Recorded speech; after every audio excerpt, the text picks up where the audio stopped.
Heavy physical labor, caring for the home and children, minor disputes with neighbors, movies, soccer, beer, and above all gambling, filled the horizons of their minds. It was not difficult to keep them under control. George Orwell. People increasingly live on autopilot, surrounded by distractions that seem to dominate their attention.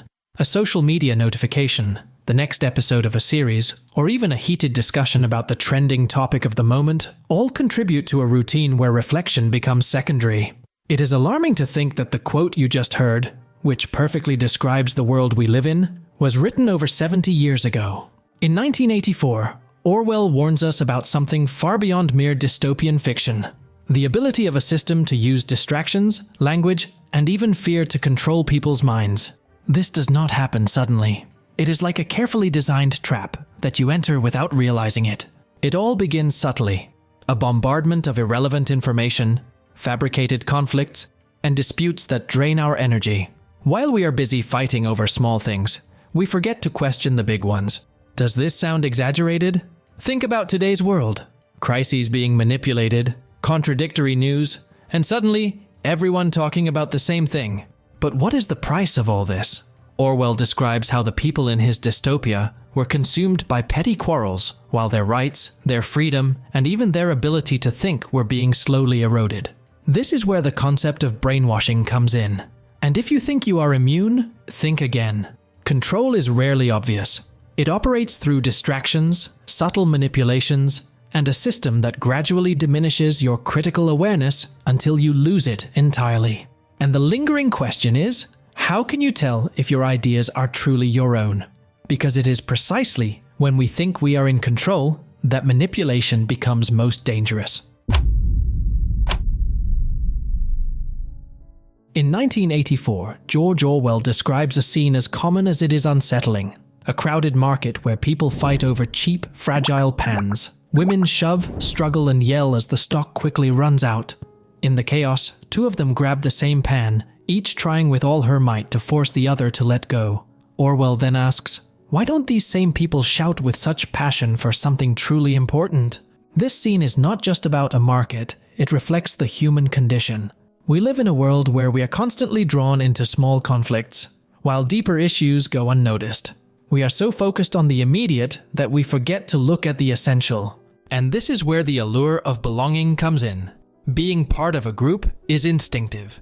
Within a collective, we feel protected, part of something greater. It is like a tribal instinct that comforts us, but also puts us at risk. To fit in, we often sacrifice our individuality and even our ability to question. Orwell uses this sense of belonging as one of the party's most powerful tools in 1984. In the book, society is divided into castes, each with a well-defined role. The masses, called the proles, are too busy with work, gambling, soccer, and everyday squabbles to think about anything greater. The party ensures that they remain this way, distracted and divided, but always submissive. What is most unsettling is how this applies to our reality. Today, we are bombarded by distractions, news that inflames useless debates, fabricated controversies, and crises that consume us emotionally, but often do not significantly change our lives. It is the modern equivalent of Orwell's pans. While we are busy fighting over them, we fail to question the systems that truly control our lives.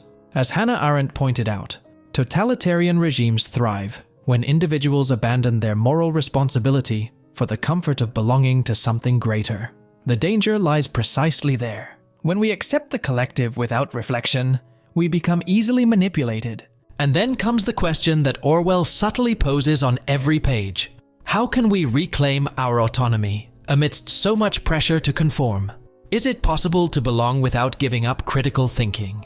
Perhaps the answer lies in something the party deeply fears: the freedom of thought. After all, it is this that turns ordinary individuals into forces capable of resisting conformity. But before we can understand how to protect our thinking, we must recognize the tools that control it, and few are as powerful as language. Few things shape our perception of reality as much as language. It is not merely a means of communication, but a tool through which we construct the world around us. In 1984, Orwell shows how the party understands this better than anyone and turns language into its most powerful weapon. In the novel, society is trained to speak and think in Newspeak, a language designed not to expand expression, but to restrict it. Words are reduced, combined, or eliminated entirely. The goal? To make any thought that contradicts the party impossible. After all, if you cannot express an idea, how can you articulate or even understand it? One of the most disturbing concepts of Newspeak is doublethink. It requires people to believe two contradictory ideas at the same time and accept both as true. This is how slogans like war is peace, freedom is slavery, and ignorance is strength become not only acceptable, but dogmas. Now think about how this is reflected today. Simple phrases, repeated endlessly, become unquestionable truths. Carefully crafted speeches conceal real intentions, while words are manipulated to confuse rather than clarify.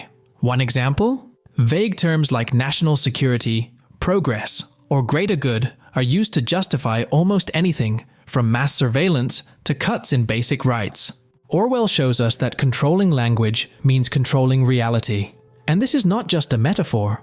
When we are exposed to constantly distorted words and narratives, our ability to think critically is eroded. Philosophers like Wittgenstein have said, "The limits of my language mean the limits of my world." If we cannot name something, how can we fight for it? But language is not only a field of control, it is also a tool of resistance. In 1984, Winston finds small ways to subvert the system by writing in a diary. He defies the party by using words to reclaim his individuality. The same strategy is available to us. Expand our vocabulary, question the words we hear, and learn to identify manipulations. Here lies the real danger. The manipulation of language is subtle, almost imperceptible. It does not need to be forcibly imposed. It only requires that we accept what is given to us without question. True freedom begins when we can look beyond words and see the intentions behind them. But if language can shape the world, how can we ensure it is used in our favor?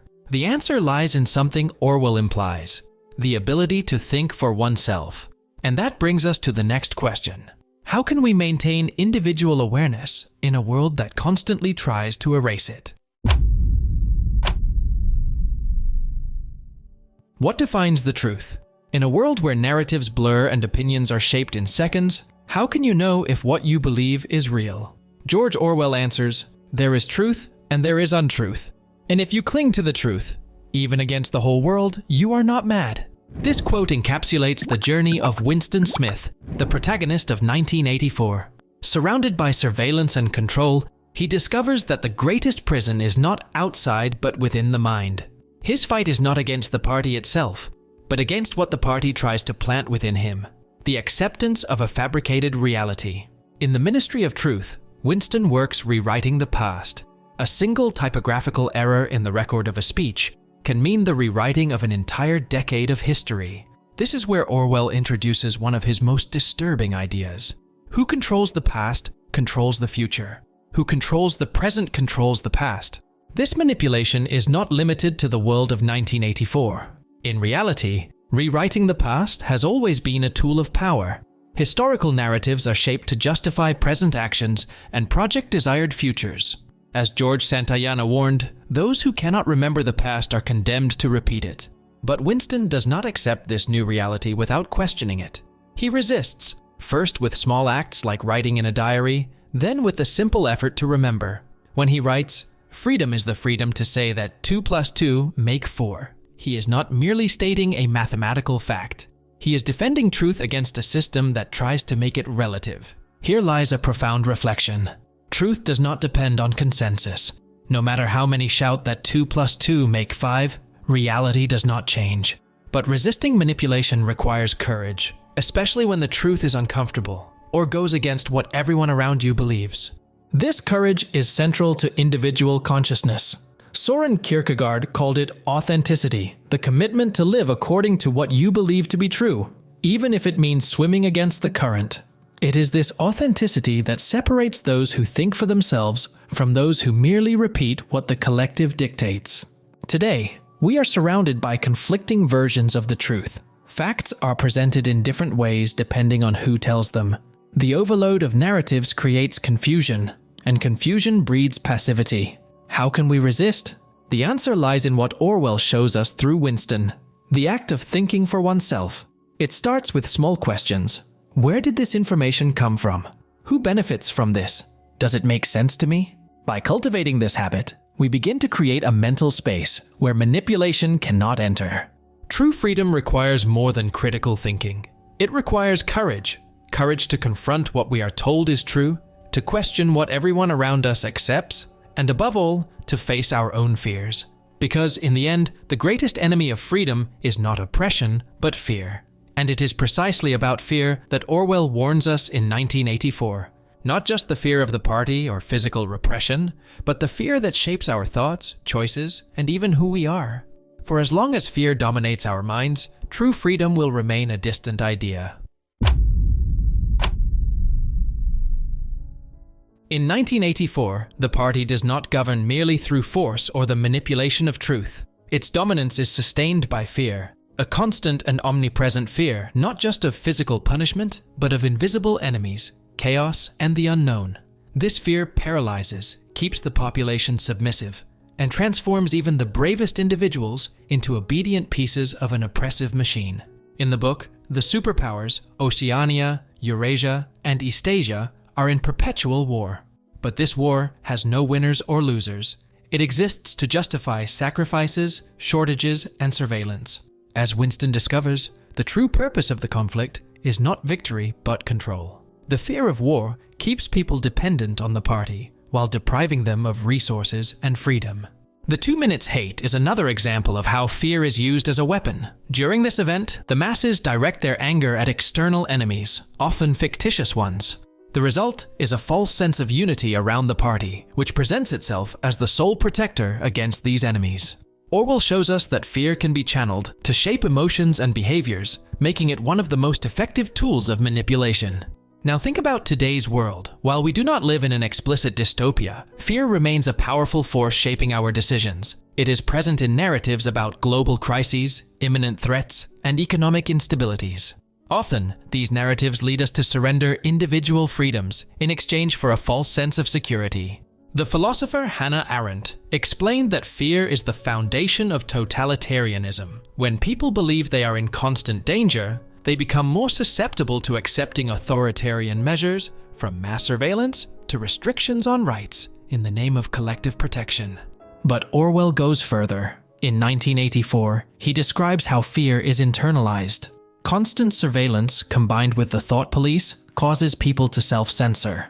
The party does not need to act directly. Fear ensures that each citizen becomes their own watchman. Today, we live through something similar. How often do we avoid expressing opinions or questioning narratives out of fear of social retaliation, criticism, or cancellation?